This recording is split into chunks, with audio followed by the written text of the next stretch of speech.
اما بعد فاعوذ باللہ من الشیطان الرجیم بسم اللہ الرحمن الرحیم یا ایھا الذین آمنوا اذا قمتم الی الصلاة فاغسلوا وجوہکم وایدیکم الی المرافق وامسحوا برؤوسکم وارجلکم الی الکعبین وقال اللہ تبارک وتعالی وَإِن كُنتُمْ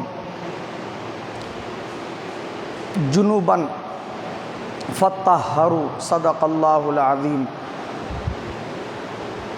ان اللہ وملائکتہ یصلون علی النبی یا ایھا الذین آمنوا صلوا علیہ وسلموا تسلیما اللہم صلی وسلم علی سیدنا محمد نور الانوار وسر الاسرار وسید الابرار وعطرتہ بعدد کل معلوم لک السلام علیکہ یا نبی اللہ، السلام علیکہ یا رسول اللہ، السلام علیکہ یا حبیب اللہ، السلام علیکہ یا نور اللہ، السلام علیکہ یا ذکر اللہ، السلام علیکہ یا حبل اللہ، السلام علیکہ یا صبغۃ اللہ، السلام علیکہ یا سیف اللہ، السلام علیکہ یا خاتم النبیین، السلام علیکہ یا رحمۃ للعالمین، السلام علیکہ یا محمد مصطفیٰ، السلام علیکہ یا احمد مجتبیٰ صلی اللہ تعالی علیہ وسلم۔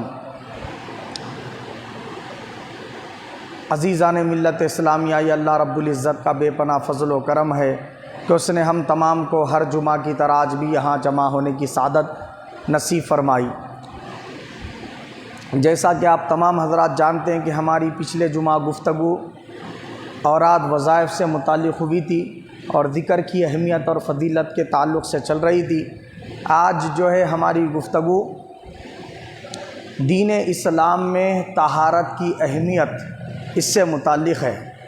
اللہ تعالیٰ نے قرآن کریم میں ارشاد فرمایا یا ایھا الذین آمنوا اذا قمتم الی الصلاۃ، کہ اے وہ لوگو جو ایمان والے ہو، جب تم نماز کے لیے کھڑے ہو جاؤ، نماز پڑھنے کا ارادہ کرتے ہوئے قیام کرنا چاہو تو کیا کرو؟ وضو کرو۔ کیا کرو؟ وضو کرو۔ وضو میں کیا فرمایا اللہ پاک نے؟ کیا کیا اعضاء کو دھونا ہے، یعنی فرضیت والے چیزوں کو اللہ پاک نے اس آیت کریمہ میں بیان فرمایا۔ فَاغْسِلُوا وُجُوهَكُمْ، اپنے چہرے کو دھو لو۔ وَنَظَّفُوا فَإِنَّ الْإِسْلَامَ نَظِیفٌ، کہ پاک صاف رہو کیونکہ اسلام صاف ستھرا مذہب ہے۔ اور ایک حدیث پاک میں آقا علیہ السلام نے فرمایا الطہور شطر الایمان، کہ پاکی آدھا دین ہے فرمایا۔ اور ایک حدیث پاک میں حضور نے فرمایا بنی الدین علی الطہارہ، فرمایا کیا فرمایا؟ علی النظافہ، بنی الدین علی النظافہ، یعنی دین اسلام کی جو بیسک ہے، بنیاد ہے، وہ پاک صاف رہنا ہی ہے۔ یہ پاک صاف رہنا، طہارت سے رہنا، یہ کیا ہے؟ دین اسلام کی بنیاد ہے۔ دین اسلام اسی پر ہے فرمایا سرکار دو جہاں صلی اللہ علیہ وسلم نے۔ اور ایک حدیث پاک میں حضور نے ارشاد فرمایا مفتاح الصلاۃ الطہور، کہ نماز کے لیے اس کی کنجی کیا ہے؟ طہارت ہے فرمایا سرکار نے۔ نماز کی کنجی کیا ہے؟ طہارت ہے۔ اور ایک مقام پر حضور نے فرمایا مفتاح الصلاۃ الوضوء، کہ وضو کیا ہے؟ نماز کی کنجی ہے۔ نماز کی کنجی کیا ہے؟ وضو ہے۔ بغیر وضو کے اگر کوئی شخص نماز پڑھتا ہے تو اس کی نماز ہوگی ہی نہیں، اور جان بوجھ کے اگر بغیر وضو کے نماز ادا کیا تو پھر اس کو علماء کرام نے فرمایا کہ وہ کافر ہو گیا۔ تو اتنی سخت ترین وعید اللہ کے حبیب صلی اللہ علیہ وسلم نے احادیث شریفہ میں بیان فرمائی، اور طہارت سے رہنے کی فضیلت یہ بیان فرمائی اللہ کے حبیب صلی اللہ علیہ وسلم نے۔ تو معلوم یہ ہوا کہ ہم کو جب بھی نماز پڑھنا ہے تو اس کے لیے وضو کرنا کیا کر دیا گیا ہے؟ فرض کر دیا گیا ہے۔ بغیر وضو کے آپ نماز پڑھ ہی نہیں سکتے، بے وضو آپ نماز پڑھ ہی نہیں سکتے۔ پڑھنا اس کو کیا کر دیا گیا؟ کفر قرار دیا گیا، جان بوجھ کے پڑھنا۔ اور اگر اس کو یاد نہیں تھا، اپنے آپ کو وضو سے ہوں سمجھ کے پڑھ لیا، بعد میں یاد آیا، تو ویسی صورت میں یہ کفر تو نہیں ہوں گا، مگر جیسے ہی یاد آیا فوراً نماز میں سے نکل کے چلے جانا انہیں، اور وضو بنا کے آ کے نماز ادا کرنا۔ اب دیکھیے آپ وضو کیا ہے، اس کی اہمیت اور فضیلت کیا ہے۔ اللہ کے حبیب صلی اللہ علیہ وسلم نے حدیث پاک میں وضو کی فضیلت بیان کرتے ہوئے ارشاد فرمایا کہ جب بندہ وضو کرتا ہے تو اس کے صغیرہ گناہوں کو اللہ تعالیٰ درگزر فرما دیتا ہے، معاف فرما دیتا ہے۔ جہاں جہاں سے اعضائے وضو سے جو ہے نا پانی دھل کے جاتا ہے تو وہ گناہوں کو لے کر کیا کرتا ہے، بہنے لگتا ہے۔ جب آپ کلی کرتے ہیں منہ سے کیے ہوئے تمام گناہ دھل کے چلے جاتے ہیں، آنکھوں سے دیکھے ہوئے جو کچھ بھی بری چیزیں آپ نے آنکھوں سے دیکھی وہ دھل کر چلے جاتے ہیں، کانوں سے جو کچھ بھی گناہ والے چیزوں کو آپ نے سنا وہ سارے کانوں کا مسا کرتے ہی دھل کے چلے جاتے ہیں۔ اس طریقے سے اعضائے وضو جو وضو میں دھلتے ہیں وہ تمام گناہوں کو لے کر کیا ہے، چلے جاتے ہیں نالی میں۔ تو اس طریقے سے معلوم ہوا کہ وضو کرنے کی ایک فضیلت یہ ہے کہ اس سے گناہ درگزر کر دیے آتے ہیں، معاف کر دیے آتے ہیں۔ دوسری فضیلت یہ کہ اللہ کے حبیب نے فرمایا جب بندہ وضو کرتا ہے تو اللہ تعالیٰ وہ وضو کی بدولت کل قیامت کے دن اس کے اعضائے وضو کو اتنا روشن اور چمکدار کر دے گا جیسے چاند چمکدار ہے، جیسے سورج سے کرنیں پھوٹتی ہیں۔ تو اس کے ان اعضاء سے جو وہ دنیا میں وضو کر کے جو ہے دھوتا تھا نا، وہ تمام اعضاء کل قیامت کے دن سورج اور چاند کی طرح روشن اور چمکدار ہوں گے۔ تیسری فضیلت اللہ کے حبیب نے فرمائی کہ جہاں تک وضو کا پانی پہنچتا ہے وہاں تک کیا ہے، جنت میں وہ جنتی کو سونا پہنایا جائے گا، فرمایا سرکار نے، سونے کے زیور اس کو کیا ہے، وہاں تک وہ اعضاء تک کیا کیے جائیں گے، پہنائے جائیں گے۔ چوتھی فضیلت کہ بندہ جب وضو کرتا ہے اور وضو کرنے کے بعد میں وہ وضو کے پانی کو پوچھتا نہیں ہے، جیسے گرما کا موسم ہے تو وہ بغیر پوچھے کے ویسا ہی رکھتا ہے تو اس کے اعضاء پر ہی خشک ہو جاتا ہے وضو کا پانی، اور جب سرما کا موسم ہوتا ہے تو وہ پوچھ لیتا ہے کیونکہ سردی ہوتی ہے تو وضو کرنے کے بعد وہ پوچھ لیتا ہے۔ تو پوچھنا بھی سنت ہے وضو کر کے، اور نہیں پوچھنا ویسے ہی چھوڑ دینا یہ بھی سنت ہے حضور کی، دونوں سنتیں۔ گرما کا موسم ہو تو وہ سنت پہ عمل کر لینا، سرما کا موسم ہو تو یہ سنت پہ عمل کر لینا۔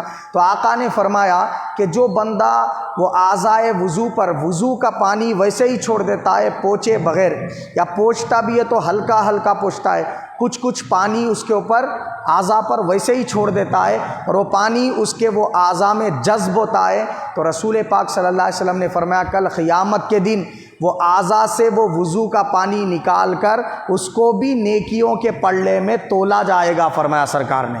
تو یہ فضیلت ہے۔ اور آقا نے فرمایا کہ ہمیشہ وضو سے رہنے کی کوشش کرو، بولے سرکار ہمیشہ وضو سے رہنے کی کوشش کرو، جیسے ہی وضو ٹوٹ گیا پھر وضو بنا لو۔ تو علماء اکرام اس کی وضاحت میں، توضیحات میں، تشریحات میں بیان کرتے ہیں کہ جب بندہ با وضو ہوتا ہے تو اس کے قریب شیاطین نہیں آتے، شیطانی اثرات سے، شیطان سے، شیطانیت سے انہیں محفوظ کر دیا جاتا ہے۔ جب تک وضو میں ہوتا ہے وہ فرشتے اس کے قریب ہوتے ہیں، کیا؟ جب تک وضو کی حالت میں ہوتا ہے اس کے کھاتے میں نیکیاں درج کیے جاتے رہتے ہیں، بھلے وہ تسبیح پڑھے نہ پڑھے، بھلے وہ نیک عمل کرے یا نہ کرے، اس کے کھاتے میں نیکیاں درج کیے جاتے ہیں جب تک وہ وضو کی حالت میں ہوتا ہے۔ پھر کیا ہے، جب بندہ وضو کی حالت میں ہوتا ہے تو اس کے اوپر نظر بد کا اثر کم پڑتا ہے، ایسے ہی جب وضو کی حالت میں ہوتا ہے تو اس کے اوپر جادو کا اثر نہیں ہوتا۔ تو ہر قسم کے شیطانی خلل اور اثر سے اور جنات اور شیاطین کے شر سے وہ بندے کی اللہ حفاظت فرماتا رہتا ہے جب تک وہ وضو کی حالت میں ہوتا ہے۔ یہ سارے وضو کی برکتیں اور وضو کی فضیلتیں ہیں جو میں نے آپ کو بتائی۔ اب وضو کرنے کا جو طریقہ ہے وہ کیا ہے، میں نے ابھی آیت شریفہ پڑھی، اس میں اللہ پاک نے 4 چیزیں گنوائی۔ پہلا فرمایا چہرہ دھونا، دوسرا فرمایا دونوں ہاتھ کوہنیوں سمیت دھونا، اور تیسرا فرمایا چوتھا سر کا مسح کرنا، اور چوتھا فرمایا کہ جو ہے دونوں پاؤں ٹخنوں سمیت دھونا۔ یہ 4 چیزیں کیا ہے، وضو کے اندر فرض ہے۔ اگر اس میں سے ایک بھی چیز وضو کے اندر چھوٹ جاتی ہے، آپ چھوڑ دیتے ہیں، تو اسی صورت میں آپ کا وضو ہوگا ہی نہیں، کیونکہ یہ 4 چیزیں فرض ہے۔ اب ان کو چھوڑ کر جو ہم وضو میں کرتے ہیں، جیسے دونوں ہاتھ گٹوں تک دھونا، پہنچوں تک دھونا، کلی کرنا، ناک میں پانی ڈالنا، ہر عضو کو 3 بار دھونا، ہاتھ پیر کی انگلیوں کا خلال کرنا، مسواک کرنا، بسم اللہ پڑھنا، نیت کرنا، یہ تمام جو چیزیں ہم کرتے رہتے ہیں، تو 13 چیزیں ایسی ہیں جو وضو کے اندر سنت ہے۔ 13 چیزیں کیا ہے؟ سنت ہے۔ کیا ہے وہ؟ بسم اللہ الرحمن الرحیم پڑھنا، دونوں ہاتھ گٹوں تک دھونا، کیا نیت کرنا، بسم اللہ پڑھنا، دونوں ہاتھ گٹوں تک دھونا، کلی کرنا، ناک میں پانی ڈالنا، اور داڑھی کا خلال کرنا، ہاتھ پیر کی انگلیوں کا خلال کرنا، ہر عضو کو 3 بار دھونا، اور کیا ہے؟ کانوں کا تمام سر کا مسح کرنا، کانوں کا مسح کرنا، پیدر پہ وضو کرنا، یعنی ایک عضو خشک نہ ہونے پائے کہ دوسرا دھو لے۔ یہ تمام جو چیزیں ہیں یہ رسول پاک صلی اللہ علیہ وسلم کی سنت ہے۔ اور اس کو چھوڑ کر جو گردن کا مسح کرنا ہے یہ مستحب ہے۔ وضو کرنے کے دوران کسی سے کچھ بات نہیں کرنا، یہ کیا ہے؟ مستحب ہے۔ اور وضو کرتے وقت قبلے کی طرف رخ کر کے وضو کرنا، یہ کیا ہے؟ مستحب ہے۔ بیٹھ کر وضو کرنا، یہ کیا ہے؟ مستحب ہے، مطلب نفل، ایکسٹرا چیز۔ اگر تم کرے تو اس میں اور زیادہ ثواب ہے، نہیں کرے تو کوئی گناہ والی بات نہیں۔ اگر کوئی بندہ گردن کا مسح نہیں کیا وضو کی حالت میں، تو ویسی صورت میں اس کا وضو ہو جاتا۔ سمجھ گیا بات؟ اب کانوں کا مسح چھوڑ دیا تو کانوں کا مسح کرنے کا جو ثواب ہے وہ نہیں ملتا اس کو۔ کلی کرنا جو ہے نا، 2 مرتبہ کیا کلی تو بھی وضو ہو جاتا، ایک بار ہی کلی کیا تو بھی وضو ہو جاتا، ناک میں پانی ایک ہی مرتبہ چڑھایا تو بھی وضو ہو جاتا، ناک میں پانی چڑھانا ہی بھول گیا تو بھی وضو ہو جاتا۔ ایسے ہی جو ہے نا 3 مرتبہ اعضاء کو دھونے کے بجائے ایک ہی بار پر اکتفا کر لیا تب بھی وضو ہو جاتا۔ مگر کیا ہے معلوم ہے؟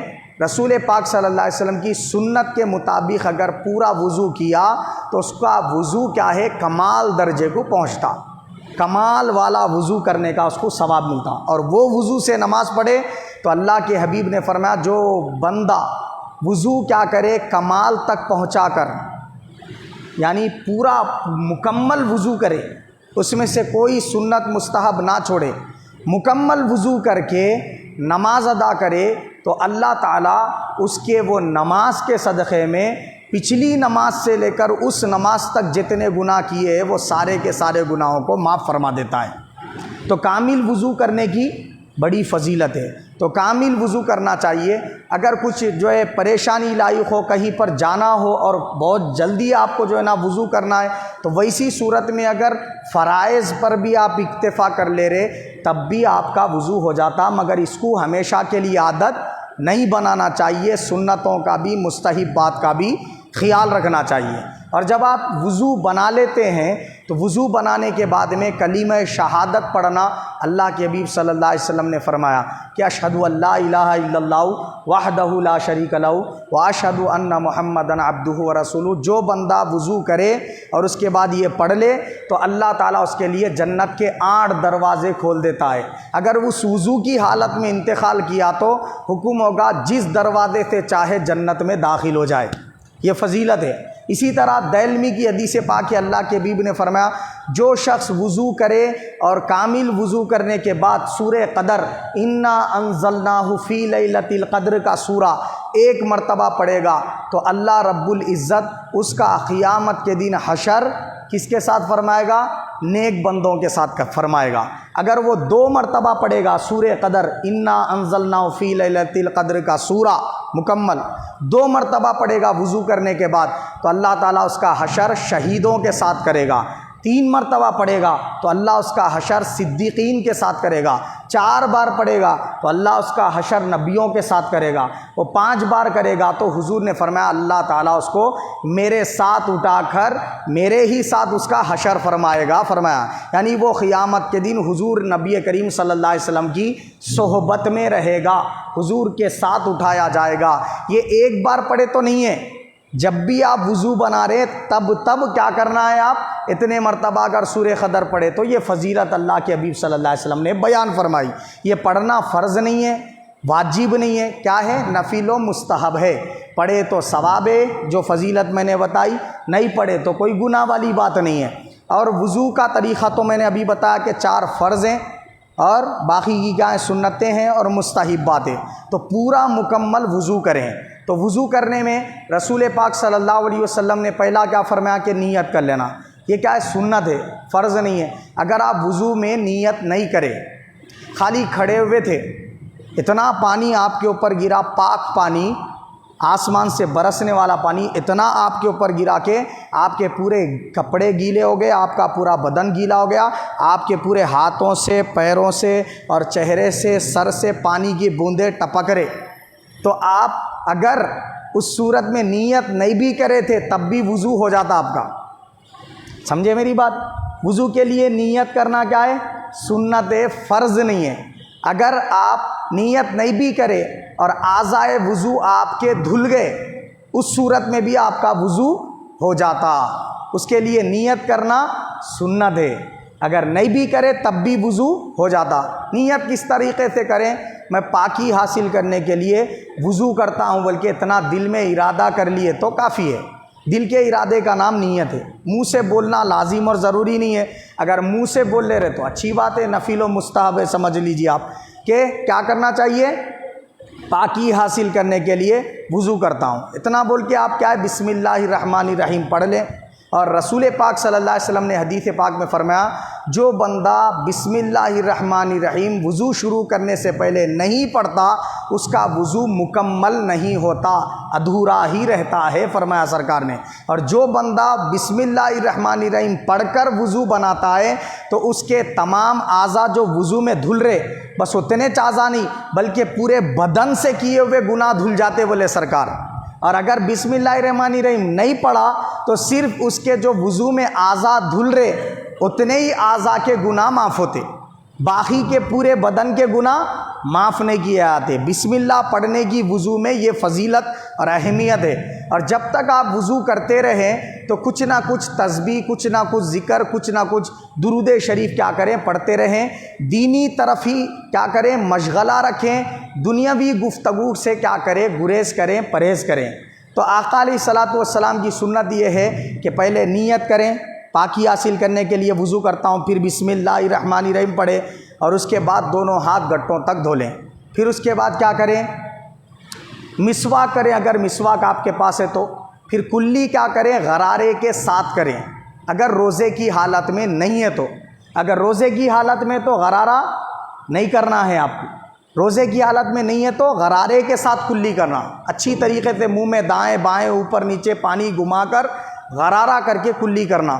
پھر اسی طریقے سے دوسری کلی، تیسری کلی، 3 سے زائد مرتبہ کلی اور ناک میں پانی ڈالنا، یہ سرکار نے فرمایا میری سنت کے خلاف ہے۔ اب اس کو ہی معلوم ہو کرنے والا کس کے دین پہ گی۔ 2 مرتبہ کرا تو اس کو 2 مرتبہ کرنے کا اجر دیا جائے گا بولے سرکار۔ 3 مرتبہ کرنا میرے اور مجھ سے پہلے کے تمام انبیاء کرام کی سنت ہے بولے سرکار، اور 3 سے زائد مرتبہ کرنا میرے دین سے نہیں ہے بولے سرکار۔ تو کیا کرنا چاہیے؟ وضو کرنے میں 3 ہی مرتبہ پر اکتفا کرنا چاہیے، 2 مرتبہ یا 3 مرتبہ، لیکن 4 مرتبہ 5 مرتبہ کلی کر رہے یہ درست نہیں ہے، اس سے اجتناب کرنا چاہیے۔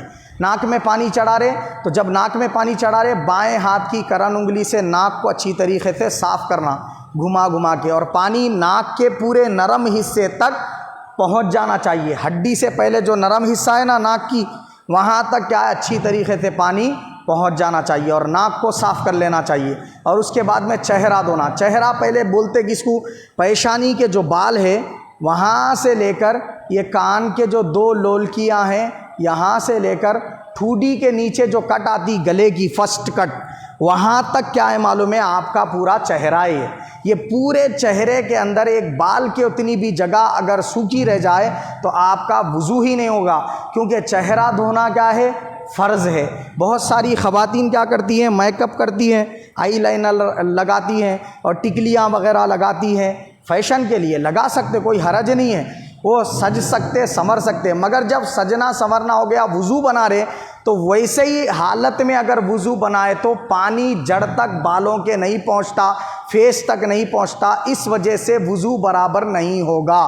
تو ان کو چاہیے کہ وہ جو آئی لائنر لگائے یا ڈپلیکیٹ پلکیں لگائے یا پھر جو ہے نا جو کچھ بھی ٹکلیاں وغیرہ لگائے یا لپسٹک اگر زیادہ مقدار میں ہونٹوں پر لگے بھی ہے یا پینٹ کی صورت میں لگے بھی ہے تو ویسی صورت میں اس کا نکالنا لازم اور ضروری ہے۔ اس کے تمام چیزوں کے نکالنے نہانے کے بعد وضو کرنا چاہیے، ورنہ وضو ہوگا ہی نہیں۔ اب وضو وہ چیزوں کو رکھ کر کیا کرتے ہیں، وضو کر لیتے ہیں اور اسی پر نماز پڑھتے ہیں، نماز پڑھ کے دعا کرتے ہیں۔ اب نماز ہی نہیں ہوگی تو دعا کیا قبول ہوگی؟ بولیے آپ، ہوتا کیا ایسا؟ پھر بولتے کہ جو ہے نا ہم نماز تو پڑھ رہے ہیں مگر پھر بھی بلائیں آنے کا آ رہے بولے، پریشانیاں آنے کا آ رہے بولے۔ تو پہلے عمل کو صحیح کیجیے آپ، عمل اگر درست کریں گے تو پھر آپ کا عمل قبول ہوگا، دعا قبول ہوں گی، یہ ساری چیزیں ہوں گی۔ وضو ہی برابر نہیں ہوں گا تو نماز برابر ہوگی کیا؟ ہرگز نہیں ہو سکتی۔ تو کیا ہے، وضو میں یہ چیزوں کا خیال رکھیے آپ۔ چہرہ دھونے میں آنکھیں بعض لوگ کیا کرتے، کھلے رکھ کے کیا کرتے، پانی سے چہرہ دھوتے، پانی ایسا لے کے کیا کرتے، آنکھیں کھلے رکھتے ایسا دھوتے۔ تب اس میں کیا ہوتا ہے، یہ پلکیں بند کرنے کے بعد یہ پلکوں کا جو اوپر کا حصہ یہ خشک رہ جاتا ہے، سوکھا رہ جاتا ہے، اس کی وجہ سے بھی آپ کا وضو نہیں ہوگا۔ بعض کیا کرتے، اپنے ہونٹوں کو بند کر لیتے، ایسا بند کر کے کیا کرتے، منہ دھوتے۔ تو بند کر کے ہونٹوں کو منہ دھوئے تو ہونٹوں کا حصہ خشک رہ جاتا، پھر آپ کا وضو ہی نہیں ہوگا۔ اور بعض کیا کرتے، پانی لیے کہ خالی ایسا پچ مار لیتے 3 مرتبہ، ختم ہو گیا میرا وضو بولتے۔ تو ایسا مارنے میں کیا ہوتا، آپ کے یہ جو حصے ہیں پوری طریقے سے بھیگتے نہیں۔ اور یہ جو کان کی یہ جو لولکی ہے نا، جو میں بتا رہا ہوں انگلی سے، یہ لولکی کا بھی کچا ہونا لازم اور ضروری ہے۔ اگر یہ خشک رہ گئی وضو ہی نہیں ہوتا آپ کا، چہرہ دھونا ہوا ہی نہیں۔ سمجھ گئے بات آپ؟ پیشانی کے بالوں سے لے کر یہ کان کے لولکیوں سے پھر ٹھوڈی کے نیچے تک جو گلے کی کٹ ہے وہاں تک آپ کا پورا چہرہ ہے۔ اب بعض حضرات کو داڑھی ہوتی ہے، کٹ تک تو بھگانا مشکل ہوتا ہے، تو وہ حضرات کیا ہے معلوم ہے، چہرہ دھو رہے تو داڑھی پر سے ہاتھ پھیرتے ہوئے لے کے گئے تو یہ کافی ہے۔ اور داڑھی اگر گھنی ہے تو اس کے اندر ایسا خلال کرتے ہوئے پھر چہرے کو دھونا، پھر خلال کرنا، پھر چہرے کو دھونا، یہ کیا ہے، افضل ہے۔ اور بہت زیادہ گھنی ہے تو چہرہ 3 مرتبہ دھونے کے ساتھ ساتھ پانی الگ سے لے کے داڑھی میں اس طریقے سے لگانا، یہ نفل و مستحب ہے۔ اس طریقے سے کیا کرنا چاہیے، وضو کرنا چاہیے۔ دونوں ہاتھ کوہنیوں سمیت دھونا فرض ہے۔ تو اب دونوں ہاتھ کونیوں تک دھونا بولے تو جو انگوٹھی آپ پہن کے اس کو ہلاتے ہوئے کیا ہے، پانی پہنچانا، اتنی ٹائٹ ہے کہ انگوٹھی ہل نہیں پاتی، تو ویسی صورت میں مجبوری ہے، تو اس صورت میں اتنا حصہ خشک رہ گیا بھی تو وضو ہو جائے گا۔ خواتین کیا ہے، چوڑیاں پہنتی ہیں۔ بعض حضرات کیا کر رہے ہیں معلوم ہے، باڈی بنانے کے لیے کیا کر رہے، جم وغیرہ جا رہے تو اسٹیکر وغیرہ لگا لے رہے۔ وہ اسٹیکرز وغیرہ جو لگا لے رہے نا، وہ چکنے ہوتے ہیں، اس پر سے پانی سلپ ہو جاتا، جلد تک پانی نہیں پہنچتا۔ اگر اعضائے وضو پر وہ اسٹیکر وغیرہ لگا ہوا ہے، ویسی صورت میں آپ وضو بنا رہے اس کو نکالے بغیر تو آپ کا وضو ہوگا ہی نہیں۔ وضو نہیں ہوگا تو نماز نہیں ہوگی، سیدھی بات ہے۔ تو کوہنی تک کا مطلب یہ نہیں ہے کہ صرف اور صرف یہاں تک ہی دھو رہے آپ، تو ویسی صورت میں آپ کا وضو نہیں ہوگا۔ کونی تک کا مطلب کونی پار کر کے پورا حصہ آپ کا کیا ہونا، سامنے سے بھی پیچھے سے بھی اچھی طریقے سے دھلنا۔ یہ اتنے پورے ہاتھ میں 2 قطرے پانی ہر جگہ سے بہنا، تو اس کو بولتے دھونا۔ تو کوہنیوں تک ہاتھ دھونے کا مطلب یہ، پہلے سیدھا ہاتھ دھونا پھر بایاں ہاتھ دھونا۔ اس طریقے سے اگر آپ دھوئے تو آپ کا وضو ہوگا۔ پھر اس کے بعد کیا کرنا چاہیے، سر کا مسح کرنا۔ اس میں علماء کرام کا اختلاف ہے، حنبلی علماء، شافعی علماء، مالکی علماء، پھر حنفی علماء کرام کا اختلاف ہے۔ اختلاف کیا ہے، امام مالک رحمۃ اللہ علیہ کے نزدیک یہ ہے کہ پورے سر کا مسح کرنا فرض ہے ان کے پاس۔ امام شافعی کے پاس کیا ہے، بعض حصہ سر کا اگر جو ہے تر ہاتھ سے اگر مسے کی صورت میں پھیر لیے تو کافی ہے۔ کتنا، کم از کم 3 بال اگر ہاتھ سے ٹچ ہو گئے تو سر کا مسح ہو جاتا بولتے انہوں۔ امام اعظم ابو حنیفہ رحمۃ اللہ علیہ کے نزدیک کیا ہے، 1/4 سر کا مسح کرنا فرض ہے، باقی پورے سر کا مسح کرنا کیا ہے، سنت ہے۔ یہ اختلاف کیوں ہوا، حدیثوں کو لے کر ہوا، احادیث شریفہ کی روشنی میں وہ اختلاف ہوا۔ ہر علماء اکرام کا فتویٰ اپنے اپنے دلائل پر ہے، تو ہم حنفی مسلک کے ہیں، اس اعتبار سے 1/4 سر کا مسح کرنا فرض ہے۔ اگر آپ کچا ہاتھ کر کے 4 حصے ہیں نا سر کے، سامنے کا ہے، دایاں بایاں پیچھے کا، یہ 4 حصوں میں سے کوئی ایک حصے پہ اپنا کچا ہاتھ پھیر لیتے ہیں تو آپ کا وضو ہو جائے گا، فرض ادا ہو جاتا۔ لیکن سنت کیا ہے، پورے سر کا مسح کرنا ہے۔ پورا سر بولے تو بعض حضرات کیا کر رہے ہیں معلوم، سر کا مسح کیسا کر رہے ہیں میں بتاتا ہوں ابھی۔ درود شریف پڑھ لیجیے، اللہم صلی وسلم علی سیدنا محمد و عطرتہ بعدد کل معلوم لک۔ دیکھیے آپ سر کا مسا کیسا کر رہے، بعض حضرات معلوم ایسا پانی میں ہاتھ بھگا لیتے، ٹوپی پہلے نہیں نکالتے، پہلے پانی میں ہاتھ بھگا لیتے، بعد میں ٹوپی پکڑ کے نکالتے، تو مسا نہیں ہوتا اس میں۔ کیوں نہیں ہوتا؟ آپ جب کچا ہاتھ کر کے ٹوپی کو پکڑے، پورا کچا پن ٹوپی کو لگ گیا، اب بچا اس کے ہاتھ میں سر کا مسا کرنے کو؟ نہیں بچا، مسا نہیں ہوتا، مسا نہیں ہوا، مسا کرنا فرض ہے، تو آپ کا وضو نہیں ہوتا۔ دوسری بات یہ کہ آپ جو ہے نا اپنا پہلے ٹوپی نکالے پھر مسا کر رہے سر کا، تو کیسا کرنا ہے؟ یہ تین تین انگلیوں کو ملا لینا، شہادت کی انگلی اور انگوٹھا دونوں کو چھوڑ دینا، ہاتھ کچا کر لے کے کیا کرنا، تین انگلیوں کو ملا کے اس طریقے سے پیشانی کے بالوں پہ رکھنا، یہاں سے رکھ کے پیچھے لے کے چلے جانا سیدھا۔ اب یہ تین انگلیوں کا کام ختم ہو گیا۔ اب یہ ہتھیلیاں ہیں، ہتھیلیوں کو یہاں رکھ کے پیچھے لے کے جانا یا پھر پیچھے سے یوں لانا، دو طریقے بھی درست ہے۔ پھر اس کے بعد انگلیاں بچے شہادت کے، یہ شہادت کے انگلیوں سے کانوں میں پھرانا، ہو گیا۔ یہ انگوٹھوں کو کانوں کے پیچھے پھرانا، یہ ہو گیا سر اور کانوں کا مسا۔ کانوں کا مسا سنت ہے، پورے سر کا مسا فرض ہے۔ اب یہ ہتھیلیوں کی پشت بچ گئی، اس کو کیا کرنا، گردن پہ پھرا لینا۔ یہ گردن کا مسا کرنا کیا ہے، مستحب ہے۔ اللہ کے حبیب نے فرمایا حدیث پاک میں کہ جو بندہ گردن کا مسا کرتا ہے تو اللہ تعالیٰ اس بندے کو یہ نفل عمل کی بدولت جہنم سے اس کی گردن آزاد کر دیتا، بولے سرکار، یہ حدیث پاک میں۔ اور جو ہے نا انگلیوں کا، ہاتھ پیر کے انگلیوں کا خلال کرنا کیا ہے، سنت ہے نا۔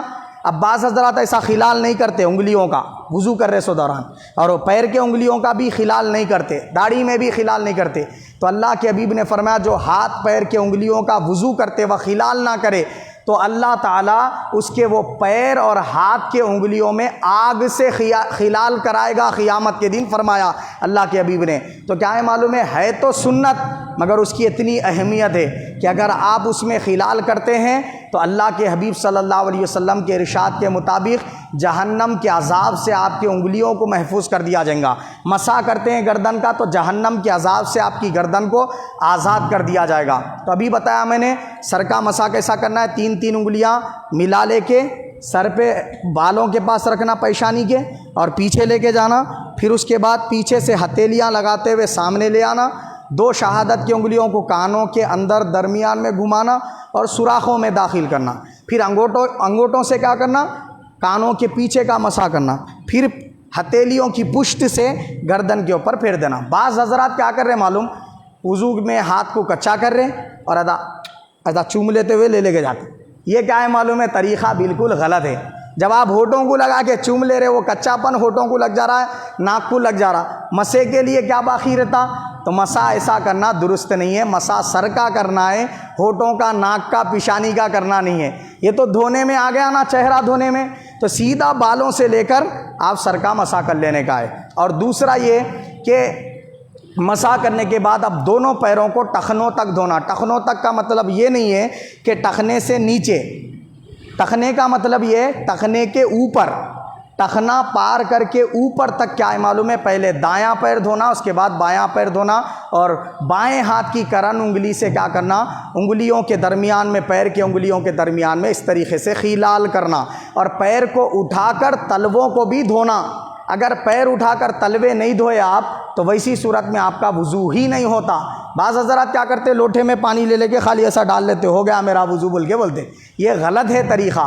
صحیح کیا ہے، اوپر سے دھونے کے ساتھ ساتھ اٹھا کے تلووں کا بھی دھونا کیا ہے آپ کے لیے لازم اور ضروری ہے، کیونکہ دونوں پیروں کا دھونا فرض ہے۔ یہ میں نے وضو کی فضیلت بھی بتا دی اور وضو کا طریقہ بھی بتا دیا۔ اللہ تعالیٰ سے دعا ہے اللہ پاک مجھے اور آپ سب کو حق قبول کرنے، اس پر عمل کرنے کی توفیق عطا فرمائے، ہم سب کا خاتمہ بالخیر فرمائے، آمین ثم آمین وما علینا۔